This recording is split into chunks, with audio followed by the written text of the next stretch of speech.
6 hidden gems for your fantasy football playoffs. 6 players that you might look at either on the waiver wire or on your bench and just go, there's no way I can trust them. There's no way that I can throw them in the starting lineup.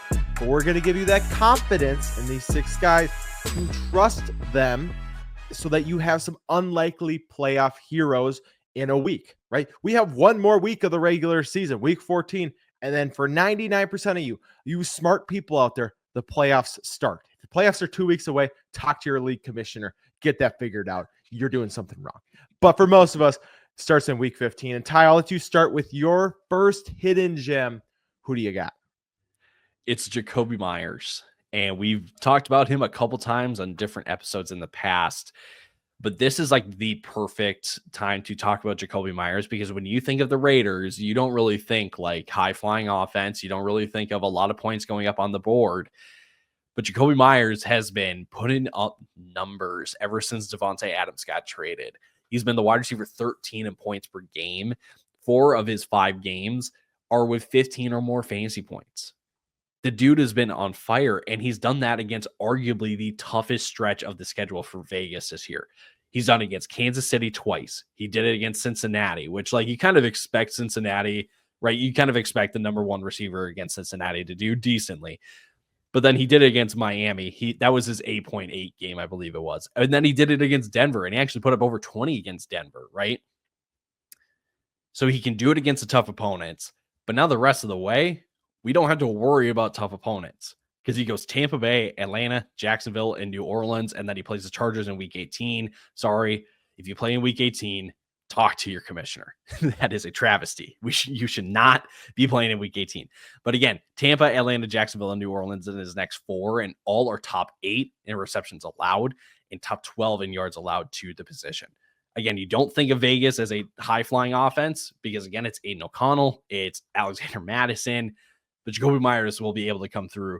He has been coming through and will continue to do so against better and easier opponents.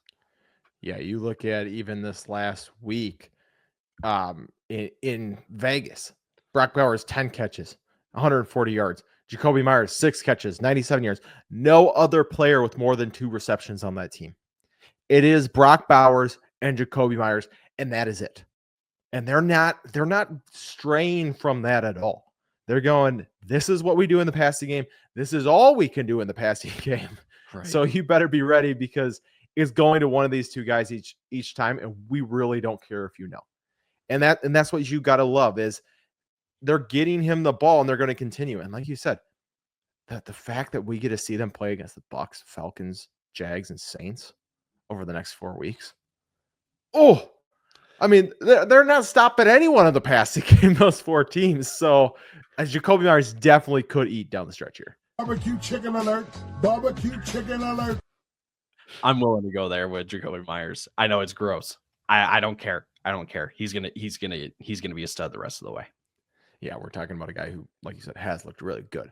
I'm going to talk about a guy who has looked really good in the past, but that was like 4 seasons ago. It's Adam Thielen. And I'm going to be honest, I'm in on Adam Thielen for these next 4 games. And I think what we've seen from Thielen over these last couple of years, as he's kind of, his age 34 season, is he can be very good in short stints. We saw it at the beginning of the last year. We're seeing it now coming back from the injury. I think this last game was the beginning of that. We're not asking him to be good for the rest, for 17 games. We're saying, I think he can put it together for 4. They have a top 10 easiest playoff schedule for wide receivers. They do play Philly, but then they go Dallas, Arizona, Tampa Bay in the playoffs. So, right, if you can, maybe wouldn't go with him next week against Philly, but Dallas, Arizona, Tampa Bay, I think are 3 matchups, weeks 15 through 17, that you can exploit. He played 51 of 70 snaps in only his 2nd game back. And that's what you have to remember is he's coming back from an injury. So they had the bye. He plays in week 12. And then week 13, we see him pop off for 10 targets, 8 receptions, 99 yards, and a touchdown. He had 2 of the 5 red zone targets for the team. He was the most targeted player on the team. But we've known that Thielen can kind of pop off like this. What gets me excited is Bryce Young is actually starting to play pretty well. I mean, he's still not the most accurate quarterback in the world, right? We're not asking him to complete 65% of passes or anything. But against the Chiefs and Bucks, he's averaging 260 and a touchdown with no interceptions over the last 2 weeks. And he gets to play the Bucks again after just dropping 298 on them. So I think Bryce Young is playing well enough where he can support Adam Thielen. And if I'm looking at this, I know Xavier Legette and David Moore are playing more snaps, but the wide receiver I trust down the stretch is Adam Thielen because he's proven. And if you're watching on YouTube, you saw his one-handed catch there. Oh, just disgust. I mean, one of the best catches of the season. Like, I'm not calling it a catch of the year because we've had some ridiculous catches so far, but one of the best catches of the season for sure. Just reaching out and just right there. But I think Adam Thielen for 4 games can put it together and give you a very solid stretch. He is now kind of I shouldn't say he is the slot receiver in this Carolina offense. So there's a lot of easy targets going his way. That's all that you need in PPR. Half PPR, a little bit different of a story because I think it's up for debate just how often we're going to continue seeing Carolina, being in scoring positions, especially when they paid Chuba Hubbard because they like Chuba Hubbard a lot. And now Jonathan Brooks had an expanded role this past week as well. But again, for Adam Thielen being the slot receiver, I don't care that he's being outsnapped by Legette and David Moore. He's the one that's going to get the design. I shouldn't say design touches. He's the one that's going to get easy targets. He's going to be looked at often in the slot just because that's going to be the quickest and easiest throw for Bryce Young in most situations. And again, like you said, with the schedule, Philly, not great. Maybe there's something there. I like deeper and like very, very deep leagues, right? And you're starting like 3 flex players, right? Something like that. But yeah, Dallas, Arizona, and Tampa to finish it out in fantasy playoffs. There is some flex upside and some wide receiver 3 upside for Adam Thielen because again, the dude is in position to be Bryce Young's favorite target. Yeah, no, and that's kind of what it is. Like we said, it's gonna have a little risk. It's gross. You don't want to start. You don't want to be the guy you're relying on a Panther not named Chuba Hubbard down the stretch, right? You don't want to be that guy. But I think Adam Thielen, if you're looking for that flex play in the playoffs, can be that player. Before we get to your third guy, Ty, we just want to remind you guys, the fellowship is a family. I'm just kidding. but we love you guys. We thank you for your support over on YouTube. You've really helped grow the channel over here. We know a lot of you are coming back watching episode after episode. So if you have not subscribed, we just want to ask you, just hit that button. Click on that. We're almost at 2,200. We're trying to make a push towards 3,000 in the next month or so. Hope, that would be a great Christmas present. That's all I'm going to say. But we just want to ask you to hit that. If you're on the audio podcast, we love you as well. But Ty, your next player, I'm going to be honest. I need a little convincing here. So I'll let you do it. Tank Bigbsy. Again, another offense that does not really get you that excited, especially with Trevor Lawrence likely going to, or at least I should say, should just miss the rest of the season because there's nothing to play for here in Jacksonville. So again, I get why you need some convincing, especially after Tank Bigbsy was not just outsnapped by Travis Etienne on Sunday, but also out-carried by almost double. Mm-hmm. So why am I still here saying that Tank Bigbsy could be this kind of hidden gem for your playoff run in fantasy? It's because of the fact that Bigsby has been the best running back in Jacksonville this year. He still had more yards per carry than Etienne on Sunday, which has been the story this entire year. And this was also Tank Bigsby's first game back from his ankle injury. He missed week 11. They had a bye in week 12. And this was his first game back. And I think the other part of this too, Jacksonville went down to a 2 running back system, and they had been kind of running this weird looking 3 running back rotation with Etienne, Bigsby, and Dearness Johnson. Well, Dearness Johnson was inactive for this game. So they consolidated just down to Etienne and Bigsby, and it was nearly a 50-50 split in terms of snaps. And when you look at the upcoming schedule of Tennessee twice, the Jets, and Vegas, and specifically it goes Tennessee, the Jets, Raiders, and Tennessee again, the Jaguars should stay competitive in those kind of games. None of those teams are going to run up the scoreboard on the Jaguars. So in much more favorable game scripts, I don't think Jacksonville is necessarily going to have to abandon the run like they did against Houston. And this is a very similar argument to, I guess, like Bucky Irving and Rashad White of just like, who has been the better running back this year for Jacksonville? it's been Tank, right? So I'm expecting maybe an uptick in usage over the next 4 weeks because of these opponents and closer game scripts. He's probably the one running back that is he's probably the only running back that's available on waivers right now that can give you a good amount of touches on a given week and can come through on those. Again, I'm not saying that my expectations are high, that he's going to be a top 20 running back the rest of the year or anything like that. But for a guy that people have just suddenly forgotten about because he missed a game, there's something there that I think in game scripts that favor Tank Bigsby, he can maybe come through as a sneaky little play here. So I will say my concern with Bigsby is just the lack of receiving work. Sure. And so I just worry that the floor is really low if he doesn't score a touchdown. I think that's really where it comes from, right? You saw this last week, 7 carries, but only 28 yards. And that's something that, we could see happening more and more. Only 1 catch for 7 yards. He only has 4 receptions on the entire year. So I guess that's my worry. I guess in those 4 matchups, what 4 kind of are you willing to play him? Like, what 4 are you kind of seeing him as, a flex play moving forward between Tennessee twice, Vegas, and the Jets? I'm most intrigued by the Tennessee matchup because this Tennessee run defense has not been the same over the last 3 weeks. They're allowing the 12th most yards per game. They are also allowing, they're about middle of the pack in terms of yards per carry too. So in a closer game, if Tank is going to give us 4 yards a carry, but he's going to give us 12 carries and maybe find the end zone, we're suddenly talking about a guy that is going to be low end running back to flex territory. And especially when we're talking about, we've got receivers too, like Deebo Samuel can't seem to crack double-digit points for his life. We've got guys like Jalen Waddle, who has one great game and now comes right back down to earth. You're kind of in a pinch, right? Again, I'm not saying that Tank Bigsby immediately needs to jump in to your lineup, but against a Tennessee defense that's reeling a little bit, against a Vegas defense that sure has been playing better, but I think Jacksonville is expected to win that game as well. I think there are worse running back options to at least just stash on your bench.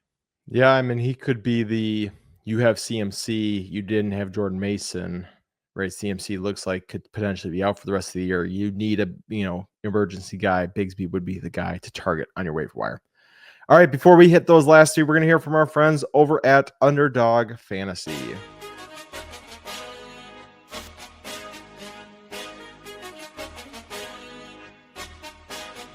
Today's podcast episode is brought to you by our friends over at Underdog Fantasy. Now, we love Underdog. It is the easiest place to play best ball formats, and they even have their own form of player props called Pick'em.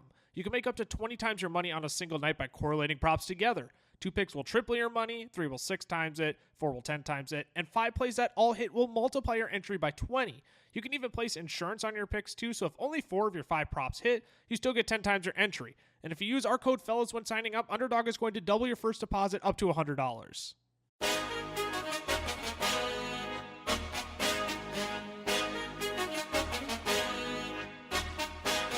We are back, and Ty, we talked about it a little bit before the show, and I think you actually really agreed. You said you considered this player as part of the 3 that you were going to talk about, and that is Khalil Shakir. And you know what? I think him and Jakobi Meyers might be our 2 little cheats, because both have actually been playing pretty decent throughout this season, but I think both kind of just had the stink of Shakir from last year of people kept saying, maybe he could figure it out, maybe. And then it was just nothing over and over and over again. Jakobi Meyers has kind of been that player throughout his career. Now he's on Vegas. So I think they have just kind of these fantasy stink is what I'm going to call them, where you're just hesitant. But Shakir's been playing really well. He's at 2.45 yards per route run, which is ahead of Jamar Chase, Mike Evans, Brock Bowers. He's got a 28% target rate. And so I know what you might be thinking, well, he's a slot player. He's not even playing like 70% of snaps right now, Cameron. Why would I trust somebody? You don't like Jaden Reed. Well, the difference is here, Jaden Reed, you're starting as your wide receiver 1. Khalil Shakir is going to probably slot in as a flex. That's why I'm okay with it, because Shakir, you're not banking on these huge weeks huge games week after week. But at the same time, when he's on the field, Josh Allen is throwing him the ball. He is finding Khalil Shakir. They're using him in ways to get him open. And right now, Khalil Shakir is second in the NFL in yards after catch. So not only is he getting the ball, but they're getting them the ball in space to do something after he catches it. That's what I really like. He has also led this team in targets each of the last 6 weeks.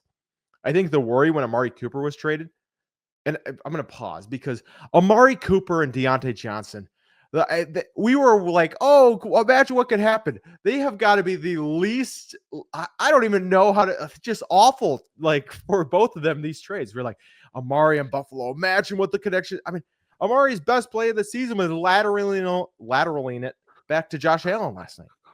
Dude's got like 8 receptions. Deontay Johnson didn't even log a snap. What is going on? I just had to get that out there quick because It's brutal. It's been bugging the crap out of me.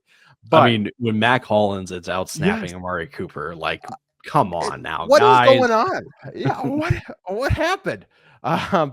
It makes the draft capital make a little bit more sense in both of those trades. But like I said, he's leading this league team in targets each of the last 6 weeks. He's tied for the most red zone targets on the season. And then he gets the Rams, Lions, Patriots, Jets.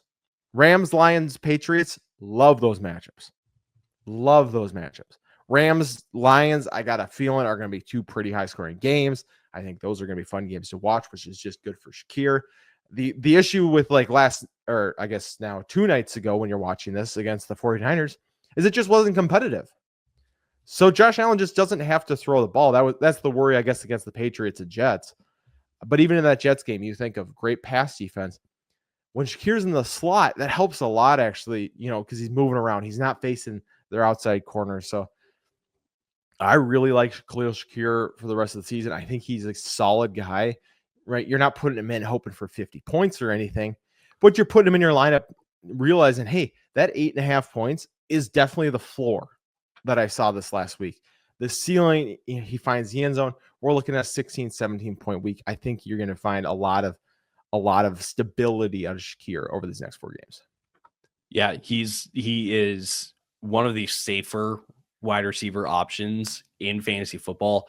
I draw a comparison to David Montgomery. Montgomery is safe floor, not a great ceiling. Same with Shakir.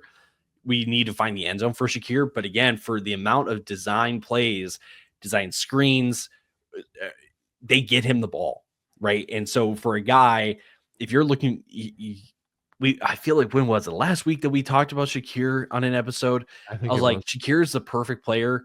If you've got a bunch of upside guys that also have a really low floor, you need points from somebody. Khalil Shakir is your guy. I think again, just being in this Buffalo offense for a team that is still chasing the 1 seed in the AFC. I mean, Kansas City, we've known for at least the entirety of the year, they look shaky. They look really, really shaky. They almost lost to Denver. They almost lost to Vegas. Let's be honest. Okay. Yeah. So if Kansas City loses again, Buffalo automatically jumps into the 1 seed. So they are not going to be letting the foot off the gas at all. I'm not expecting any major changes in this Buffalo offense the rest of the year. Khalil Shakir is going to continue to produce when it comes to fantasy then. Yeah, I mean, they're 3rd in points for behind, or 4th in points for this season behind, shockingly, Detroit and the Ravens, not shockingly, but then the team with the 3rd most points for right now in the NFL, Washington Commanders. Would not have guessed that. I mean, I know they've been good, but wouldn't have guessed that. And then you got the Bills at 4. So they're going to continue to put up points. If you're going to bet on somebody who doesn't find the end zone often to find the end zone, good idea to bet on someone who plays for the Buffalo Bills. Ty, I like your last guy, but his quarterback still scares the crap out of me. So who do you got as your last player? It's Calvin Ridley. It wasn't great this past week, but we need to also be honest here with Calvin Ridley and just say that as scary as it is with Will Levis, he has been playing better. Okay. He still makes mistakes, but he's playing well enough to support a startable fantasy wide receiver. Okay. Calvin Ridley, since the bye week, back in week 5, has been the wide receiver 20 in usage. And I found this stat to be really, really interesting, which is a great transition then into the final point for Ridley. But in games with 50 or more yards this year, he averages 16.7 points per game. And if you were to take a look at the top 12 wide receivers on a per game basis, the entirety of this year, 16.7 puts him right at wide receiver 11, wide receiver 12. So when he gets 50 or more yards, which has been a more common occurrence since the bye week, he's been great. His upcoming schedule, he gets Jacksonville, he gets Cincinnati, he gets Indy, and he gets Jacksonville again. And I'm realizing, I'm like, wait, Jakobi plays Tank, then Tank plays Ridley. Everyone is playing each other in some way with my three. Anyway, Jacksonville, Cincinnati, Indy, and Jacksonville again. All of those defenses are top 10 in yards allowed to wide receivers on the year. So again, I'm not saying that there is a direct correlation or anything like that, again, if Ridley continues to get 50 or more yards in games, that he's going to continue to put up points. But I'm just saying that there's a trend, okay? I know it's scary with Will Levis, but he's been playing better enough to support Kevin Ridley as a startable piece in fantasy. I think there are he's somebody that I might be considering as a consistent, like top from like 20 to 26 type wide receiver the rest of the year because of the schedule, because of the, I might be going crazy there with this Tennessee bit, but again, I think Calvin Ridley's just a great play the rest of the year. I don't hate it because, like you said, the volume's been there since the bye. I mean, no games under 6 targets. He had it was another one of those where he did see 7 targets last game, but only 2 receptions. This is because that's the worry, is that Will Levis just can't connect with him. But like you said, Will Levis has been playing better. Like we can't just say he's been terrible all season long, right? It hasn't been great. I'm not calling him even a top 20 quarterback or anything, but there has been growth throughout the year. And then when you get a schedule like that, we've seen him play well against, a Detroit secondary that has been leaking points, a New England secondary. He played well against Houston. He played well against the Chargers. So he's probably not going to find the end zone a ton, right? Which, you're not betting on, but if the volume can stay and he can connect with Will Levis, then yeah, there is a floor and still a ceiling with Calvin Ridley. So I agree. I think the talent has been there all year long. I think we've seen that him kind of take that step back. It's just, can him and Will Levis stay on the same page? And I think they will. And I think Nick Westbrook-Akine isn't going to score a touchdown every single week for the rest of the year. Now, that might be a bad bet. He might end up doing it. The dude's got 20 catches and 7 touchdowns, which is just absurd. But you got to imagine at some point, those touchdowns might start swinging Calvin Ridley's way moving forward. My last guy is a tight end. I know. You're like, Cameron, you don't talk about tight ends. You hate tight ends. And they are gross. You okay? But this is a gross list, Ty. This is a gross list, so it's okay. But it's Hunter Henry. And since week 6, he's the tight end 10. And I know you're also thinking, okay, that's not that impressive. Like this season, anybody can be a top 10 tight end. However, in that stretch, the reason I use week 6, I should clarify that is when Drake May took over as the starter. So I'm not just throwing out some random week. That's since Drake May has been the starter. He's a tight end 10 points per game. But he's 4th in receptions, 4th in targets, and 5th in receiving yards. He has 1 touchdown during that stretch. That's the reason the fantasy points haven't been there. Because we're not seeing 4 or 5, like a Jonnu Smith, like a K. Dotton find in the end zone. But the encouraging thing for Hunter Henry is that he's 3rd in red zone targets. If you're watching the film, you see he got tackled inside the 5 twice this last week. So he's right there. They're using him in the red zone. It's just, can he finally fall into the end zone? And he's got a great floor for the tight end position. Since Drake May has been the starter, only 1 game under 9 points. That's awesome. That's exactly what you want to see, is just he's being utilized in a way that, you're not going to get killed on a bad week. And the final thing is he's 2nd in slot snaps. So they want to use him in the passing game. He's been seeing tremendous volume, and they're lining up him in a position to get that volume. Drake May trusts him. And, it's not a beautiful schedule over the rest of this season. Let me pull it up quick. I should have had it ready to go. I got it for you. It's Arizona, Buffalo, and the Chargers. So it's not, it's not terrible, not great, right? You're not like clamoring over the schedule. But I think the volume he's getting makes him, I don't want to say matchup proof because it's not like he's just torching teams, but he's not going to bust because of a matchup is kind of what I should say. No, and again, we've talked about how desolate the tight end landscape is this year. And since Drake May has been the starting quarterback, Hunter Henry is the tight end 12 in points per game. So he has been more times than not a startable option. And I think the one concern that I think people could have with Hunter Henry is like, well, all of a sudden, Austin Hooper is now kind of a thing in this Patriots offense. I mean, he's had no more than 4 targets in each of the last 4 games, but he's found the end zone in his last 2, right? And so in some weird way, Austin Hooper has been the more startable option compared to Hunter Henry. I think you and I would both say Austin Hooper is the most fluky of fluky tight end plays the last 2 weeks, right? When your usage is as low as that is, no more than 4 targets in a game, but you found the end zone, we're not anticipating that continuing. And again, like you said, since Drake May has become the starter, Hunter Henry, one of the better options, he's 4th in targets, right? Mm-hmm. I think we may be seeing kind of the end of some tight end runs this year for guys like Cade Otton. Not saying that Cade Otton's not going to be a good option, but it's not going to be what it was earlier before Mike Evans came back. You're still looking for a better tight end option, because you've got Laporta. You're not sure if you can trust Kyle Pitts or a Tucker Kraft. Hunter Henry is a fine option, right? It sucks that you've got the bye in week 14, but there's nothing wrong with taking a shot on Hunter Henry when they come back out of the bye week. Definitely. And that's kind of where I'm at. I do see him as a top 10 tight end rest of the year. Especially if you were someone who finally felt like they found gold with Taysom Hill and then he gets hurt. Hunter Henry would be a great guy to scoop up if he is on your waiver wire. He is only 53% rostered right now in league. So there is the option to, scoop him up. He is a guy that is out there.